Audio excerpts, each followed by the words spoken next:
तमिलनाडु की राजनीति में इस बार बड़ा दांव खेला गया है। तमिलनाडु में चुनाव से पहले एक ऐसा फैसला हुआ जिसने सियासत को हिलाकर रख दिया है।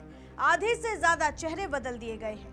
कई बड़े नाम अचानक बाहर हो गए हैं और उनकी जगह नए चेहरे सामने आए हैं। ये सिर्फ बदलाव नहीं है, इसके पीछे एक बड़ी रणनीति छिपी है।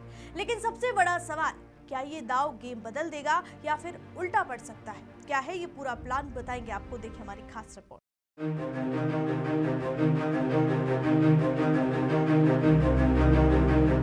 नमस्कार, मैं हूं आराधना नामदेव, आप देख रहे हैं वीके न्यूज। तमिलनाडु चुनाव से पहले डीएमके ने 50% उम्मीदवार बदलकर बड़ा सियासी दांव खेला है।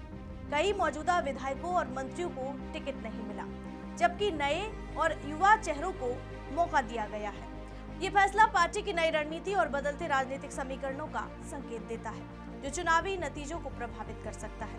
तमिलनाडु चुनाव को देखते हुए तमाम पार्टियां अपनी जीत के लिए पूरी ताकत लगा रही हैं। तमिलनाडु की राजनीति में इस बार सिर्फ चुनाव नहीं, बल्कि एक बड़ी रणनीतिक चाल खेली गई है।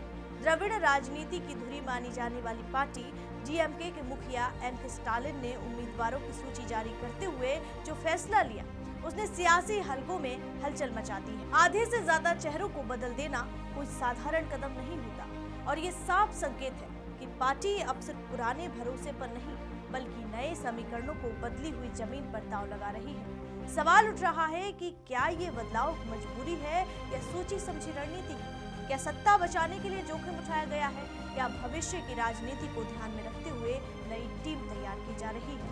ये फैसला जितना साहसी है, उतना जोखिम भरा भी है। न्यूज इंडियन एक्सप्रेस की एक रिपोर्ट के अनुसार डीएमके ने 164 सीटों में से करीब 84 सीटों पर नए उम्मीदवार उतार दिए हैं। इनमें बड़ी संख्या में नए चेहरे शामिल हैं, जबकि कई मौजूदा विधायकों और यहां तक कि मंत्रियों को भी टिकट नहीं दिया गया है। ये कदम बताता है कि पार्टी अंदरूनी असंतोष, एंटी इनकम्बेंसी और क्षेत्रीय समीकरणों को लेकर गंभीर है। पश्चिमी तमिलनाडु जैसे इलाकों में पकड़ मजबूत करने के लिए भी बड़े बदलाव किए गए हैं। इसके साथ ही युवाओं और नए नेताओं को मौका देकर पार्टी ने भविष्य की राजनीति की नींव रखने की कोशिश की।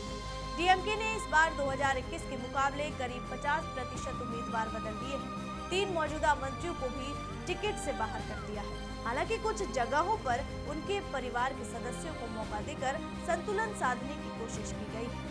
वहीं नए जुड़े नेताओं को भी टिकट देकर पार्टी ने गठबंधन और विस्तार की रणनीति को मजबूत किया है। डीएमके का ये कदम बताता है कि पार्टी अब पारंपरिक राजनीति से आगे बढ़कर प्रयोग करने को तैयार है। पार्टी ने युवाओं को भी बड़ी संख्या में टिकट दिए हैं। उदयनिधि स्टालिन की सक्रियता से युवा विंग के कई नेताओं को मौका मिला है। पश्चिमी क्षेत्र में 26 नए उम्मीदवार उतारना भी बताता है कि पार्टी इस क्षेत्र में अपनी पकड़ मजबूत करना चाहती है, जहां पहले उसे चुनौती मिलती रही है।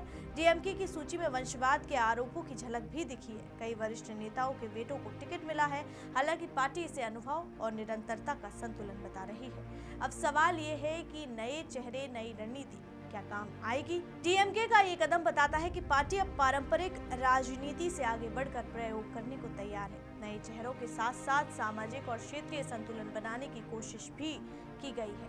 ये रणनीति तभी सफल होगी जब उम्मीदवार जमीन पर मजबूत पकड़ बना पाएंगे। इसके अलावा हाल ही में पार्टी में शामिल हुए नेताओं को टिकट देकर डीएमके ने अपने दायरे को बढ़ाने का संकेत दिया है। ये दिखाता है कि पार्टी सिर्फ अपने पुराने ढांचे तक सीमित नहीं रहना चाहती, बल्कि नए समीकरणों को भी अपनाने को तैयार है। तमिलनाडु की राजनीति में ये चुनाव सिर्फ सत्ता की लड़ाई नहीं है, बल्कि रणनीति और बदलाव की परीक्षा भी बन गया है।